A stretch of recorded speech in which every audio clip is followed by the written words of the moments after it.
इथे आपल्यासमोर एक प्रश्न दिलेला आहे आणि खाली 4 पर्याय दिलेले आहेत.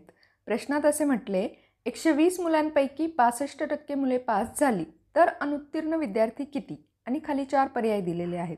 आता या प्रश्नात आपल्याला एकूण मुलांची संख्या दिलेली आहे आणि पास झालेल्या मुलांची टक्केवारी दिलेली. यावरून आपल्याला अनुत्तीर्ण विद्यार्थ्यांची संख्या काढायची. सर्वात आधी प्रश्नात काय दिलंय? एकूण मुलांची संख्या आहे 120 आणि पास झालेल्या मुलांची टक्केवारी आहे 65%.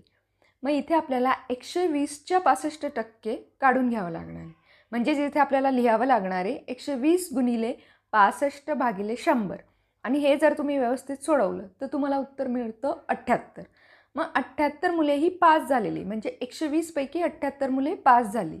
आणि इथे आपण 120 वजा 78 केलं तर आपल्याला अनुत्तीर्ण मुलांची संख्या सहज मिळेल. मग 120 वजा 78 केल्यावर आपल्याला उत्तर मिळतं 42. म्हणजेच काय, इथे अनुत्तीर्ण विद्यार्थ्यांची संख्या आहे 42. या प्रश्नाचं योग्य उत्तर आहे पर्याय क्रमांक 2.